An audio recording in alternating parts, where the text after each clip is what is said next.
Video பார்க்குற எல்லாருக்கும் வணக்கம். இது உங்கள் ரெஸ்லிங் கிங் தமிழ். நான் உங்கள் ரகுமான். எல்லோரும் எப்படி இருக்கீங்க? நல்லா இருக்கீங்களா? இன்றைக்கி நம்ம சேனலில் குந்தரோடைய அடுத்த கெரியர் கில்லர் ஆப்பனண்ட் யார் அப்படிங்கிறது தெரிஞ்சிருக்குது. இதை நினைக்கும் போது கொஞ்சம் வருத்தமாக தான் இருக்குது. சரி, அதை பற்றி நம்ம கண்டிப்பாக பார்க்கலாம். அதே மாதிரி நம்ம சிஎம் பங்க் பார்த்திங்கன்னா ஒரு உண்மையை வளரிட்டார். அதே மாதிரி பிரான் பிரேக்கர் அட்டாக் பண்ணது இவரா அப்படிங்கிற ஒரு கேள்விக்கான பதில். வாங்க மோர் வீடியோஸை பற்றி நீ வீடியோ பார்க்கலாம்.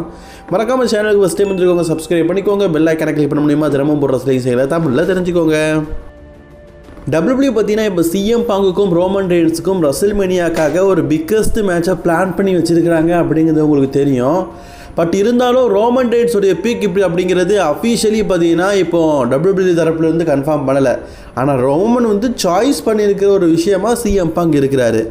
இதெல்லாம் ஒரு புறம் நடந்துக்கிட்டு இருக்கிற நம்ம சிஎம் பாங்க் பார்த்தீங்கன்னா அட்டூழியத்தை ஆரம்பிச்சிட்டாரு. அதாவது சிஎம் பாங்க் பார்த்தீங்கன்னா இப்போ சமீபத்தில் ஒரு இன்டர்வியூவில் பங்கேற்கும் போது இந்த ஹெவிவெயிட் சாம்பியன்ஷிப் ரெஸ்ல்மேனியாக்கு அப்புறமும் என்கிட்ட தான் இருக்கும் போது இதோடைய எக்ஸ்ட்ரீம் லெவலுக்கு நான் என்ன வேணாலும் பண்ணுவேன் அப்படிங்கிற மாதிரி சொன்னது மட்டும் இல்லாமல் எனக்கும் ரோமன் ரெயின்ஸுக்கும் ரெஸ்ல்மேனியா டே 2 தான் நடக்க போகுது. அதாவது இந்த மேட்சை இன்னும் போஸ்டராகவோ எதுவும் கன்ஃபார்ம் பண்ணலை. ஆனால் சிஎம் பாங்க் என்ன சொல்லிட்டாருன்னா இந்த மேட்சை டபிள்யூபிள்யூ கன்ஃபார்ம் பண்ணியிருக்கிறது எதுலன்னா ரெஸ்ல்மேனியாவுடைய டே 2 மெயின் ஈவெண்ட்டில் கன்ஃபார்ம் பண்ணியிருக்கிறாங்க. நான் ரெஸ்ல்மேனியா டே 2 உடைய மெயின் ஈவெண்ட் விளையாட போகிறேன் அப்படிங்கிறத சிஎம் பாங்க் பார்த்தீங்கன்னா ஒளாரிட்டாரு.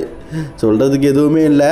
ஸோ வேகாஸில் பார்த்தீங்கன்னா அஃபிஷியலி பார்த்தீங்கன்னா இப்போ ரோமன் ரெயின்ஸுக்கும் சிஎம் பாங்குக்கும் அகெயின் ஒரு மேட்ச் இருக்குது. அண்ட் இதில் நம்ம சிஎம் பாங்க் ஒரு விஷயத்தை சொல்லியிருப்பார், இந்த டைட்டில் அப்படிங்கிறது எனக்கு ரொம்ப முக்கியம், இதை நான் வின் பண்ணதுக்காக எந்த ஒரு எக்ஸ்ட்ரீம் லெவலுக்கும் போவேன் அப்படிங்கிற மாதிரி சொல்லியிருக்காரு. எந்த ஒரு எக்ஸ்ட்ரீம் லெவல்னால் ரோமனை பீட் பண்ணதுக்காக ஒரு டீம் உருவாக்குறதா இருக்கலாம், அல்லது ஒரு ஹீல் கேரக்டர் பண்ணதாக இருக்கலாம், என்ன வேணா இருக்கலாம். ஸோ சிஎம் பாங்க் ரெடியாக இருக்கிறாரு.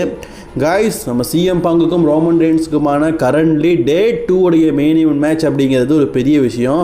ஏன்னா இது வரைக்கும் ரோமன் ஹெவி வெயிட் சாம்பியன்ஷிப்பை வின் பண்ணதில்லை, ரோமனுக்கும் சிஎம் பாங்குக்கும் சிங்கிள்ஸ் மேட்ச் நடந்ததில்லை அப்படிங்கிற ஒரு பெரிய காரணத்தினால இந்த மேட்ச் பெரிய லெவலில் எதிர்பார்க்கப்படுது.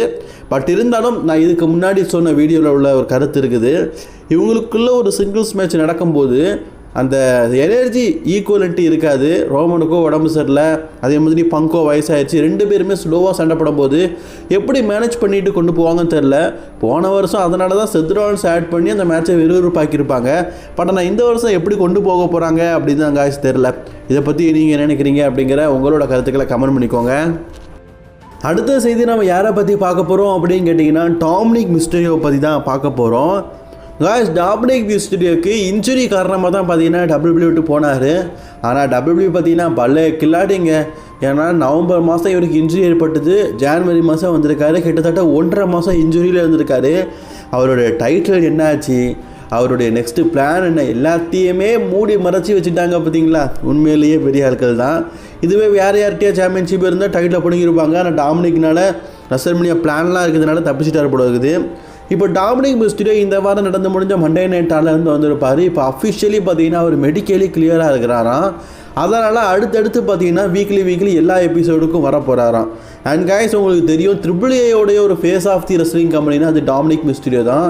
அதாவது AAAல இருக்கிறதுலையே ரசிகர்களுக்கு ரொம்ப பிடிச்ச பெரிய ரெஸ்லர் AAA ரோமன்னே சொல்லலாம். அது நம்ம டேடி டாமினிக் மிஸ்டீரியோ தான். அவருக்கு இப்போ அஃபிஷியலி இன்ஜுரி எல்லாமே க்யூர் ஆனதுனால வரும் வாரங்களில் அவருடைய AAA சாம்பியன்ஷிப்புக்கான குவாலிஃபையர்லாம் இருக்கிறாங்க. ஸோ அவங்களுக்கு கூட பார்த்திங்கன்னா மோதுவார் அப்படிங்கிற மாதிரி ஒரு பெரிய நியூஸை AAA தரப்பில் இருந்தும் சொல்லியிருக்கிறாங்க. டாமினிக்கு ஒரு சம்பளம் இல்லைங்க, டபிள்யூபிள்யூல டபுள் சம்பளம் போல இருக்குது. I'm not the masked man. அதாவது லோகன் பால் தான் பார்த்தீங்கன்னா நிறைய பேருக்கு இருக்கிற டவுட்டு அவர் தான் பிரான் பிரேக்கர் அட்டாக் பண்ணியிருப்பாருன்னு. ஆனால் சமீபத்தில் நடந்த ஒரு பாட்காஸ்டில் அவர் என்ன சொல்லியிருக்காருன்னா, நிறைய பேர் நான் தான் பிரான் பிரேக்கர் அட்டாக் பண்ணிகிட்டு இருக்குன்னு நினைக்கிங்க. ஆனால் நான் விஷனில் ஒரு பார்ட், நானும் விஷனில் ஒருத்தன் தான். நான் பிரான் பிரேக்கரை அட்டாக் பண்ணணும் அப்படிங்கிற எண்ணமோ அல்லது வேறு எதுவோ எனக்கு கிடையாது. அவன் எங்கள் டீமில் ஒருத்தன் அவனை அட்டாக் பண்ணலை அப்படிங்கிற மாதிரி சொல்லிட்டாரு. அதாவது லோகன் பால் நான் இந்த டீமில் ஒருத்தன் நான் அட்டாக் பண்ணல அப்படிங்கிற மாதிரி சொல்லியிருக்கிறாரு. ஸோ நிறைய பேருக்கு இப்போ இருக்கிற டவுட் என்னதுன்னா, என்னப்பா சொல்கிற, டேய் அது லோகன் பால் தான்டா, மூஞ்ச பார்த்தாலே தெரியுறா, அந்த தாடியெல்லாம் பார்த்தாலும் தெரியுறா அப்படின்னு நீங்கள் சொல்கிறது எனக்கு புரியுது. பட் இருந்தாலும் அவரே வந்து நான் கிளாரிஃபை பண்ணி அது நான் இல்லை அப்படிங்கிறத சொல்லும்போது அவர் இல்லை அப்படிங்கிற மைண்ட் செட்டில் தான் வர முடியும். பட் இருந்தாலும் ஒரு விஷயம் இருக்குது. ஏன்னா லோகன் பால் உண்மையை சொல்கிறதுக்கு ஒன்றும் அவர் ஹரிச்சந்திரன் இல்லை. மேபி பார்த்தீங்கன்னா பொய்யா சொல்லிவிட்டு இன்னொரு நாள் வந்து நான் தாண்டா லியோ அப்படிங்கிற மாதிரி நான் தாண்டா மாஸ்க் மேன் அப்படின்னு சொல்கிறதுக்கு கூட வாய்ப்புகள் அதிகமாக இருக்குது. ஸோ அதனால் இவர் சொல்கிறத நம்ம நம்ப முடியாது. அதே மாதிரி சில பேர் வந்து ப்ரோ அது ஜான் மார்க்ஸ்லியாக இருக்குமோ அப்படிங்கிற மாதிரிலாம் கேட்குறீங்க. ஏன், எதுக்கு? நல்லா தானே போயிட்டு இருந்தது. அவர் AEW இருக்காரு ப்ரோ. அவர் பிரான் பிரேக்கர் அட்டாக் பண்ணார் அப்படிங்கிற ஒரு காரணத்துக்காக அது ஜான் மார்க்ஸ்லியாக இருக்காது. மார்க்ஸ்லி AEWவில் பார்த்தீங்கன்னா ஒரு பெரிய லெவலில் இருக்கார், சாம்பியனாகவும் இருக்கிறாரு. டபிள்யூக்கு AEWக்கு தான் சுட்டு போட்டாலும் ஒன்றும் சேர மாட்டேங்குதே. ஸோ அதனால் ஜான் மார்க்ஸ்லியாக இருக்கிறதுக்கு வாய்ப்புகள் இல்லவே இல்லை. ஜான் மார்க்ஸ்லி வாழ்க்கை முழுக்க பார்த்தீங்கன்னா AAA ரெஸ்லிங் கம்பெனிலேயே இருந்துக்கலாம் அப்படின்னு நினச்சிட்டாரு போல இருக்குது. ஸோ சொல்கிறதுக்கு எதுவுமே இல்லை. ஸோ இதை பற்றி நீங்கள் என்ன நினைக்கிறீங்க அப்படிங்கிறத மறக்காமல் கமெண்ட் பாக்ஸில் கமெண்ட் பண்ணிக்கோங்க. அதுக்கப்புறமா கெரியர் கில்லரை பற்றி தான் பார்க்க போகிறோம். எஸ், ரிங் ஜெனர் குந்தர். இவரோட பேரை சொன்னோன்னே சில பேருக்கெல்லாம் பார்த்தீங்கன்னா ஆத்தா இவனா 7 பிடிச்சவனாச்சே, ரிட்டையர்மெண்ட் ஆக வச்சுட்டே இருக்காரு, வேங்கத்தவனாச்சே அப்படிங்கிற பல பேர் திங்கிங் வருது. Actually Gunther is the most hateable wrestler. இப்போ இதுக்கு முன்னாடி கூட குந்தர் இன்டர்கான்டினென்டல் சாம்பியன் இருக்கும்போது அவருக்குன்னு ஒரு ரசிகர்கள் பட்டாலாம் வந்தது. அண்ட் அவங்க எல்லாருமே வெறுக்கிற தகுந்த ஒரு கேரக்டராக தான் அந்த கெரியர் கில்லர் இருக்குது. ஏன்னா ஜான்சனுடைய கெரியரை முடித்தார், கோல்டுபர்கோட கெரியரை முடித்தார், இப்போ ஏஜி ஸ்டைலோட கெரியரை முடித்ததுனால ஃபேன்ஸ் மத்தியில் ஒரு மிகப்பெரிய ஹேட்டபிள் ரெஸ்லராக இவர் இருக்கிறாரு. அது நிஜம்தான். இப்போது நீங்கள் கேட்கலாம், சரி ப்ரோ இப்போது ரசல்மேனியாவில் இவருடைய பிளான் என்னென்னு. மீண்டும் பார்த்தீங்கன்னா ஒருத்தருடைய கெரியரை தான் முடிக்க போகிறாரா? அப்பா இவருடைய வேட்டையை நிப்பாட்ட போகிறது இல்லையா கேட்டிங்கன்னா நிப்பாட்ட போகிறது இல்லை. அது யாரோட பேர் அடிபடுதுன்னா ரேமஸ் ஸ்டேடியோ. இப்போ சமீபத்தில் பார்த்தீங்கன்னா டிராகன்லி அட்டாக் பண்ணியிருப்பார்ல, டிராகன்லி அட்டாக் பண்ணும்போது அதை தட்டி கேட்கறதுக்காக ஏஜே ஸ்டைல் வரப்போகிறது கிடையாது. அதுக்கு பதிலாக ரேமஸ் ஸ்டேடியோ வரப்போகிறாரு.